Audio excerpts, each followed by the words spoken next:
여러분 평안하신지요?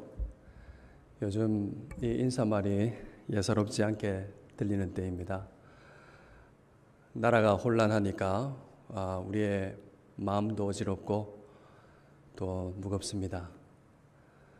하나님께서 분열된 이 나라를 싸매어 주시고 기도한 대로 우리 하나님의 정의와 공의, 평화가 이 나라에 강물처럼 흘러나도록 낙심치 말고 기도해 주시기를 바랍니다. 우리가 낙심하지 않고 기도할 수 있는 것은 우리의 기도를 들으시는 하나님께서 역사를 주관하시기 때문입니다. 또한 기도하실 때 이 평화와 공의가 흐르는 데 있어서 우리 교회가 제 역할을 감당할 수 있도록 빛을 발하도록 교회를 생각하시면서 기도해 주시면 감사하겠습니다. 2024년 마지막 주일인 오늘 변함없이 우리와 함께 하시는 하나님께서 은혜와 평강을 우리 가운데 부어주시기를 주님의 이름으로 기원합니다. 우리가 요한 1서를 통해서 복음의 진리를 살펴볼 수 있게 되어서 참 감사합니다. 오늘 본문을 보시면 우리가 교회 공동체를 사랑하는 이 노사도의 모습을 볼 수가 있습니다. 본문 속의 사도 요한의 모습은 가족을 정말로 사랑하는 할아버지 같습니다. 그가 이 서신을 썼을 때가 90세가 넘었을 무렵이라고 추정하니까 참으로 그럴만하지요. 교회를 사랑하는 그 마음이 자녀들아, 아비들아, 청년들아, 아이들아 이렇게 따뜻하게 부르는 데서 읽을 수 있습니다.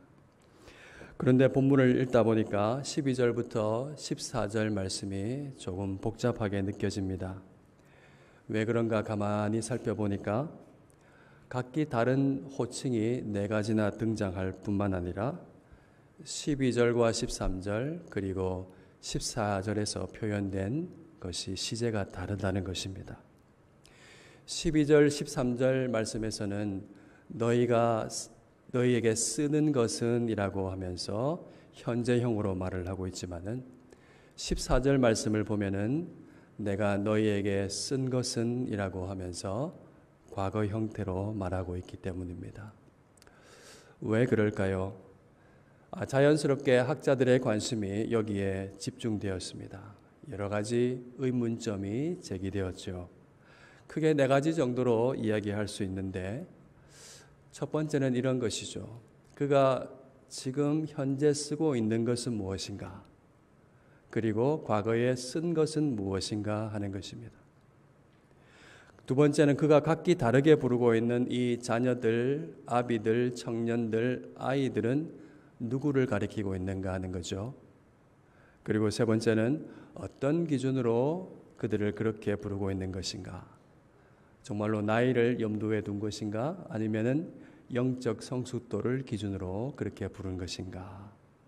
그리고 네 번째는 12절과 13절의 똑같은 내용을 14절에서 다시 반복하고 있는 이유는 무엇인가 하는 것이죠. 이런 것을 밝히려는 연구가 참 많습니다. 여러분, 일견 복잡한 것 같지만은 사실 그렇게 어렵지는 않습니다.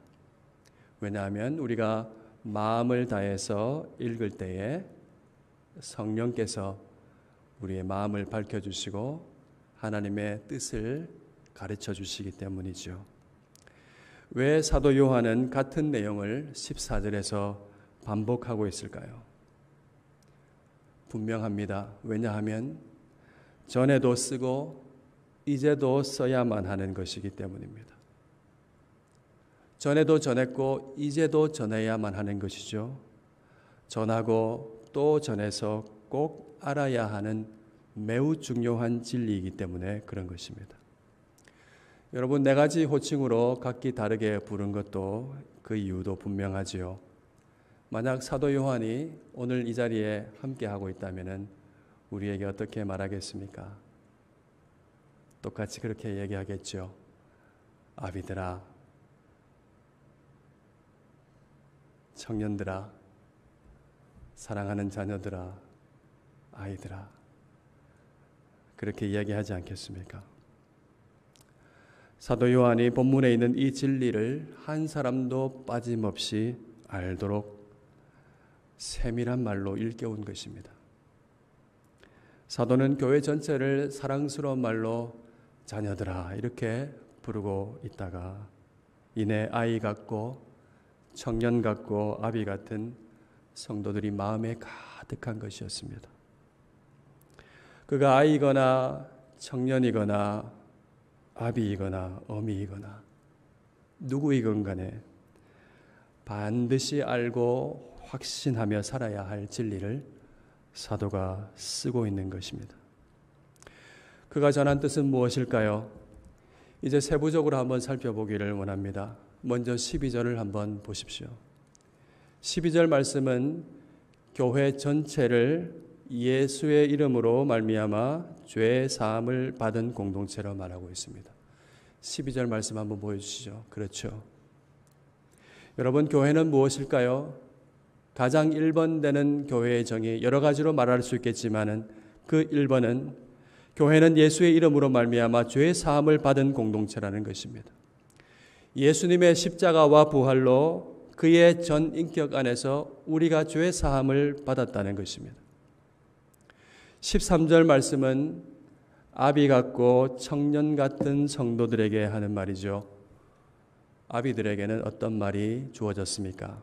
너희가 태초부터 계신 이를 알았다라고 말합니다. 그리고 청년들에게는 너희가 악한 자를 이기었다 그렇게 말합니다. 그 다음 14절 말씀은 같은 내용을 반복하는 구절이죠. 보시면 여기서 차이가 있다면은 새로운 호칭 아이들이 등장한 것입니다. 그리고 그들에게 주어지는 말씀 너희가 아버지를 알았다는 말이 추가된 것입니다. 그리고 청년들에게 해당하는 말로서 악한 자를 이긴 이유가 덧붙여져 있습니다. 뭔가요? 하나님의 말씀이 그들 가운데 거하기 때문에 강하여서 너희가 이겼다는 것입니다. 여러분, 이 모든 말씀을 하나의 표로 표현해 보면 이렇게 표현할 수가 있습니다. 여러분 잘 보이시죠? 이 표가 보여주는 것은 무엇이겠습니까? 12절부터 14절의 모든 것은 예수 그리스도를 믿음으로 말미암아 죄 사함을 받은 모든 사람이 누리는 단일한 경험이라는 것입니다. 이 모든 것은 예수를 믿는, 그래서 죄 사함을 받은 우리 모두의 경험이라는 것입니다. 여러분, 실감이 안 날 수도 있겠지만은 이것은 사실입니다. 여러분이 매 주일마다 여기에 모여서 예배하는 것이 그 증거입니다. 성령으로 말미암지 않고는 예수님을 주시라고 고백할 수가 없지요. 여러분, 우리가 예수 그리스도의 이름으로 말미암아 죄 사함을 받았습니다. 예수님께서 십자가와 부활로 죄와 사망의 권세를 깨뜨리셨습니다. 우리가 그분의 이름 안에서 사망에서 생명으로 옮겨졌습니다. 우리는 주님의 이름으로 흉악한 자를 이겼습니다. 그래서 이제는 어둠 가운데 더 이상 머무르는 것이 아니라 빛 가운데로 다니는 사람입니다. 그뿐만이 아니죠. 성령이 우리 안에 거하셔서 하나님의 말씀이 우리 안에 있습니다. 그래서 우리는 강합니다. 여러분, 이것이 청년들의 것으로 표현되어 있습니다. 또한 우리는 성령 안에서 아버지와 아들과 더불어 사귐을 누리고 있습니다. 아버지를 알고 아들을 알고 끊임없이 아버지를 알아가며 아들을 알아갑니다. 이것이 오늘 본문에는 아이들과 아비의 것들로 표현되어 있습니다. 여러분 잘 생각해 보십시오. 아이 때는 아버지를 알고 좀 더 성장해서 청년이 되면은 성령을 알고 더 성장해서 아비가 되면 성자를 아는 게 아니죠. 무슨 말인가요? 우리는 아버지를 아는 아이 같고 태초부터 계신 아들을 아는 아비들 같고 성령을 아는 청령과 같은 하나님의 자녀라는 말입니다. 우리가 분리되지 아니하는 삼위일체 하나님과 사귐을 가지는 사람이라는 뜻입니다. 여러분, 이것이 우리가 뿌리 내리고 있는 영원한 진리입니다. 이것이 우리가 가지고 있는 정말로 특별한 영적 특권입니다. 이것이 우리의 복된 현실입니다. 여러분, 이 말씀 위에, 이 계시의 말씀 위에 서 계시기를 바랍니다. 여러분을 자신을 바르게 아십시오. 성경은 우리가 어떤 사람이라고 말씀하고 있습니까? 기이한 빛 가운데로 들어간 사람이라고 선언합니다. 성령 안에서 아버지와 아들과 더불어 사귐을 누리는 사람이라고 하지요. 천지를 창조하신 영광의 아버지를 알고 태초부터 계신 아들을 알고 있는 사람, 말씀이 우리 안에 거함으로 말미암아 참으로 강한 사람이라고 말씀하고 있습니다. 예수의 이름으로 흉악한 자를 이겼다고 선언하고 있습니다. 여러분, 이 사실을 믿으십니까? 우리 크게 아멘 한번 해봅시다. 믿으십니까? 아멘. 이야기하다 보면 이런 사람 계십니다. 에이, 저는 아닙니다. 저 같은 게 그럴 수가 있나요? 그렇게 합니다. 아닙니다. 겸손하셔서 그렇게 말씀하시는 것이지만은 계속해서 그렇게 주장한다면 불신일 수도 있습니다. 우리는 그리스도 안에서 이 사실이 우리의 현실이 되었다는 것을 확신해야 합니다. 우리의 존재가 바뀌었습니다. 하나님 나라로 옮겨졌습니다. 우리가 더 이상 어둠 가운데 헤매는 사람이 아니라 빛을 보고 빛과 사귀며 빛 가운데로 활보하는 사람이 되었습니다. 여러분, 이 현실이 없다고 한다면 오늘 말씀이 주어지지가 않았을 것입니다. 우리가 어떻게 세상이나 세상에 있는 모든 것들을 사랑하지 않고 살 수가 있겠습니까? 오늘 사도 요한이 15절에서 17절 말씀에서 강력하게 권면하는 것은 이 복된 현실이 우리의 현실, 우리의 것이 되었기 때문입니다. 그러므로 여러분, 세상이나 세상에 있는 모든 것들을 사랑하지 마십시오. 우리가 이 말씀을 더 살펴보고 받기 전에 우리가 먼저 알아야 할 것이 있습니다. 세상이나 욕망이라는 것 자체가 죄가 아니라는 것입니다. 세상이나 욕망은 중립적인 것이죠. 왜요? 하나님께서 세상을 창조하셨습니다. 하나님은 이 세상을 창조하시고 보시고 좋았더라 이렇게 말씀하셨습니다. 심지어 요한복음 3장 16절 말씀을 보면 어떻습니까? 하나님이 세상을 이처럼 사랑하사 그렇게 말씀하십니다. 그러면 세상을 사랑하지 말라는 말씀은 무슨 뜻인가요? 하나님께서 창조하신 세상을 미워하라는 말이 아닙니다. 그렇게 되면 우리가 세상을 등지고 다 산으로 가야 되겠죠. 자연인의 삶 이런 다큐멘터리 엄청 좋아하시던데 자연인으로 살아야 됩니다. 사랑하지 말아야 할 세상은 일시적으로 하나님께 대립하면서 악의 세력에 조종되고 있는 인간 사회에 제약된 세상을 가리키는 것입니다. 공중의 권세 잡은 자가 활보하고 주장하는 세상을 말합니다. 죄악된 세상입니다.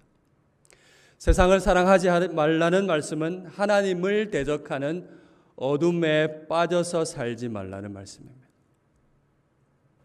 마찬가지로 욕망도 중립적인 것이죠. 오늘 정욕으로 번역된 이 단어 에피데미아라는 단어는 욕망을 뜻합니다. 마음이 끌리고 기우는 것을 말합니다. 마음이 가는 것을 말하는 것이죠. 욕망도 하나님께서 인간을 창조하시며 당신의 형상으로 만드시면서 함께 주신 것이죠. 욕망 자체를 죄악시한다면 어떻게 되겠습니까? 우리가 먹지 말아야 되죠. 금욕주의로 사게 빠지게 될 것입니다. 세상을 사랑하지 말라는 말씀은 세상을 떠나는 말이 아닙니다. 금욕주의로 살라는 뜻이 아니죠. 세상 속에 살지만 세상에 속하지 말라는 말씀입니다. 그 다음에 오늘 본문에서 사랑하지 말아야 할 것으로 이야기된 것은 세상에 있는 것들입니다. 15절 말씀에 있죠. 세상에 있는 것들은 뭘까요?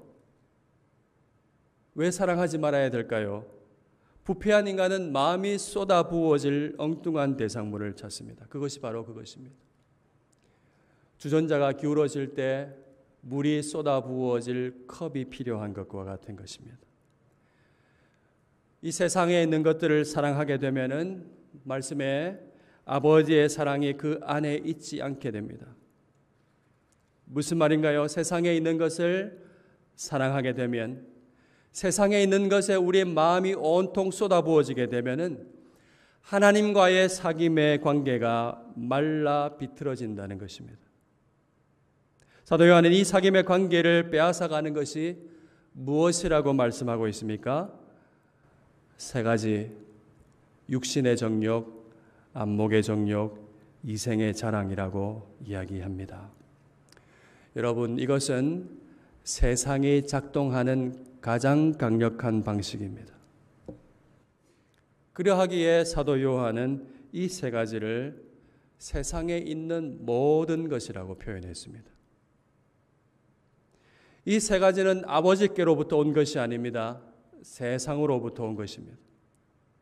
세상으로부터 왔기 때문에 이 세 가지는 하나님을 향하게 하는 것이 아니라 어둠을 향하게 하는 것입니다. 세상으로 향하게 하는 것입니다.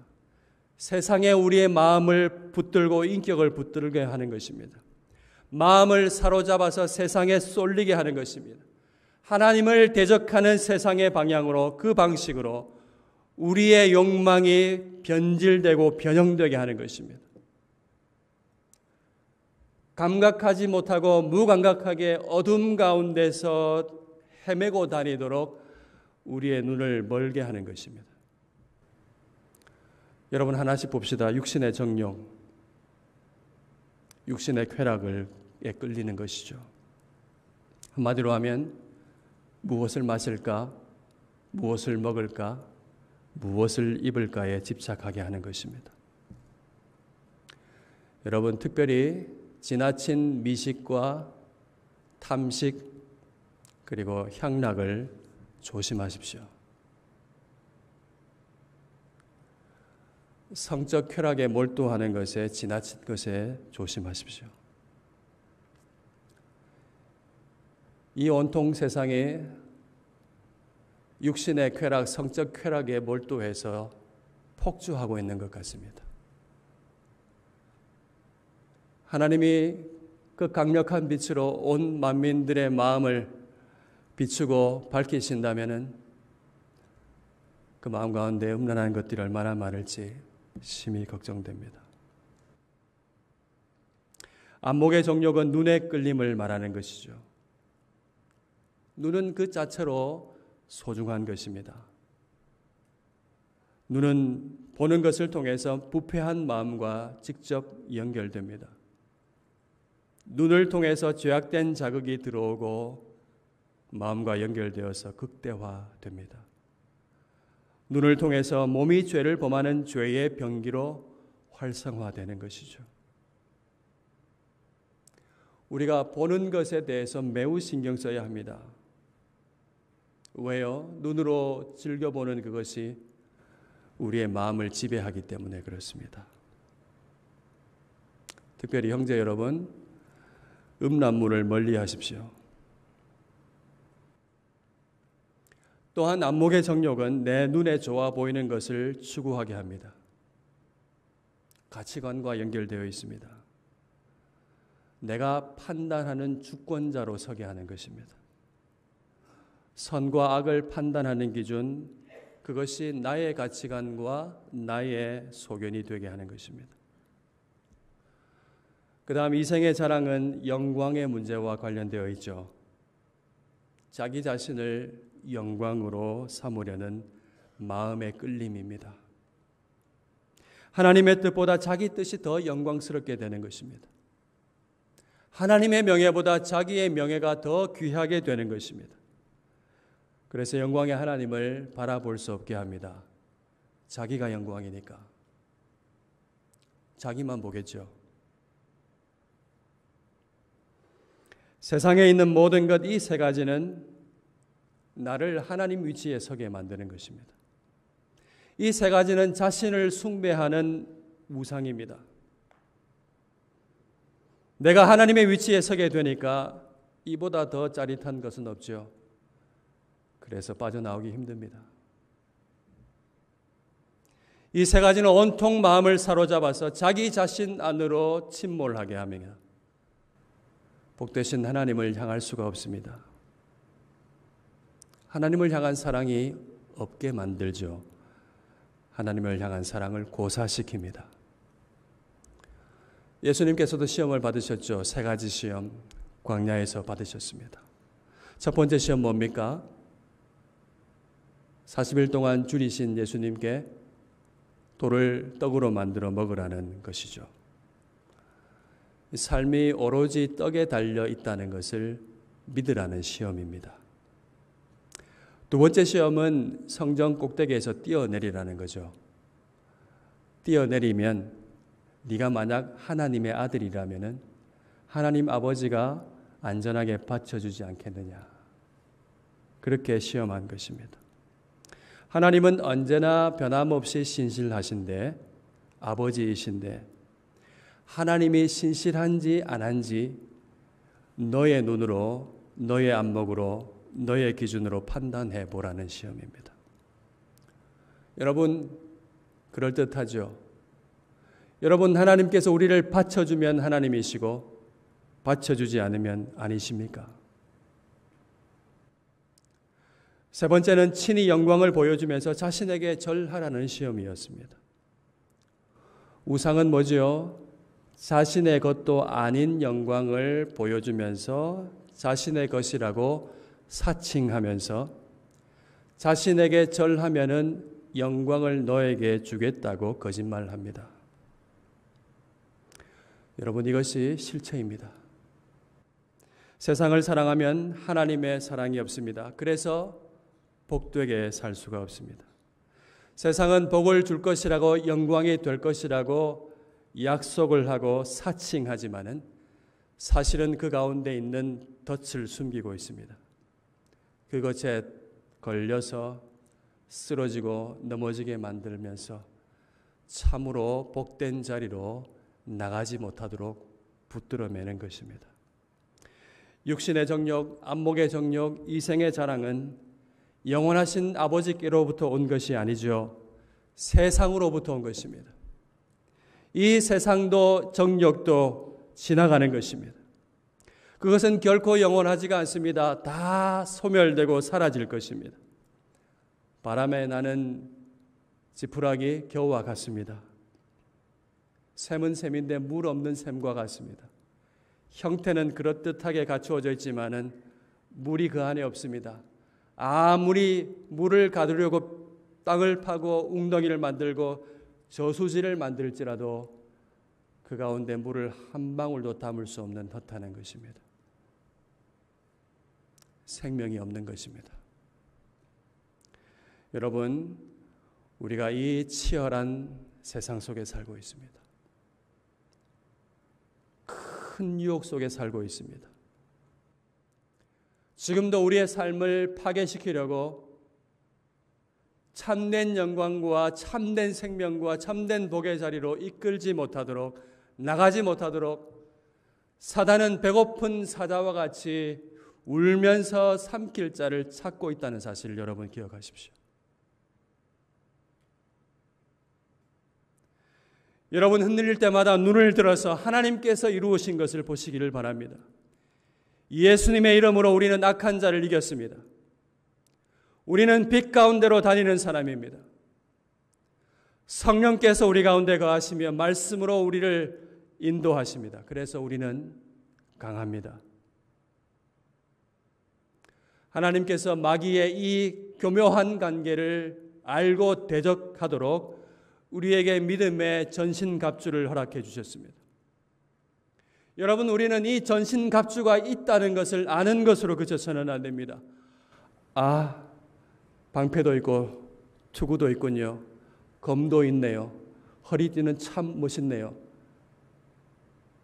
신발도 너무 멋지네요. 참 지켜줄 것 같습니다. 그렇게 알고만 있으면 뭐가 하겠습니까? 우리는 그것을 입어야 합니다. 구원의 투구를 쓰고 믿음의 방패를 들고 의의 호심경을 붙이고 성령의 검을 들어야 합니다. 성령의 검은 공격과 수비 겸용의 무기이죠. 말씀으로 우리가 약한 자가 아니라는 사실을 믿음으로 확인하며 선포하실 수 있기를 바랍니다. 하나님의 말씀이 우리의 싸움의 에너지입니다. 기도를 통해서 이 에너지를 활성화합니다. 여러분은 무장하고 계십니까? 죄와 싸우고 있습니까? 이런 장비가, 어마어마한 장비가 있다는 것만 알고만 있는 것은 아닙니까? 아버지와 아들과 더불어 사귐을 가질 때에 우리는 이 전신갑주를 입게 되는 것입니다. 마지막으로, 그러면 우리가 구체적으로 어떻게 살아야 할까요? 그래서 어떻게 싸워야 할까요? 성경이 영적 싸움의 최고의 전략을 우리에게 가르쳐 줍니다.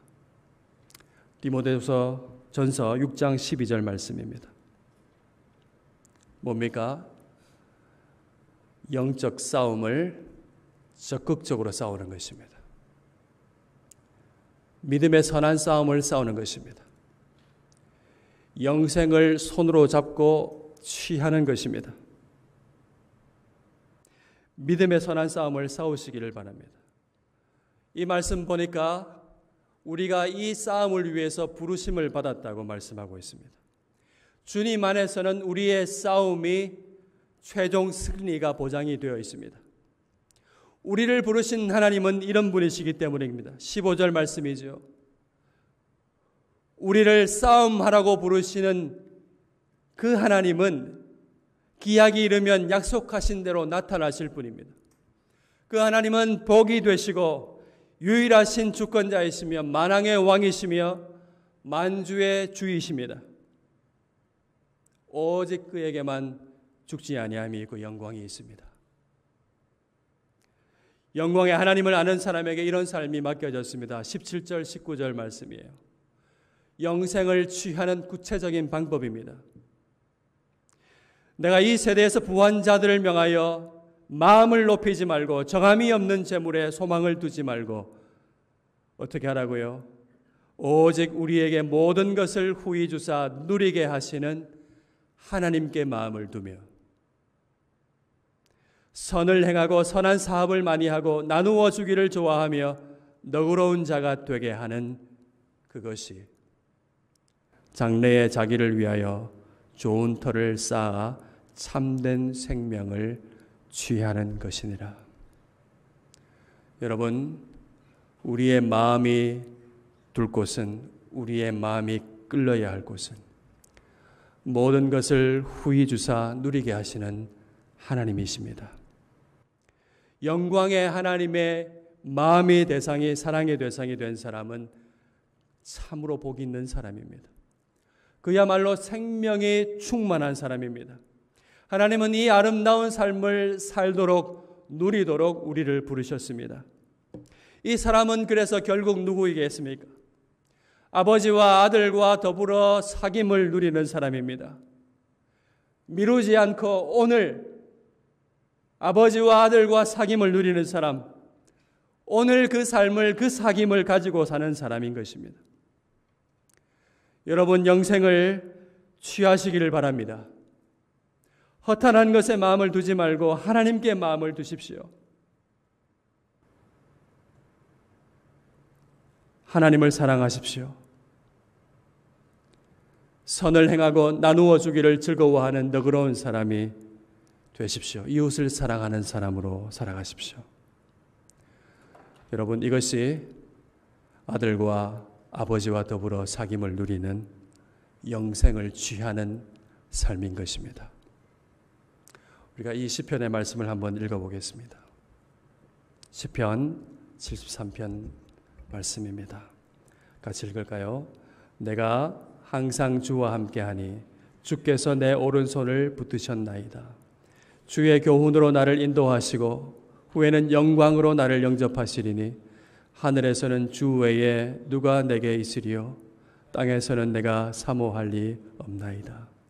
내 육체와 마음은 쇠약하나 하나님은 내 마음의 반석이시요 영원한 분기시니라.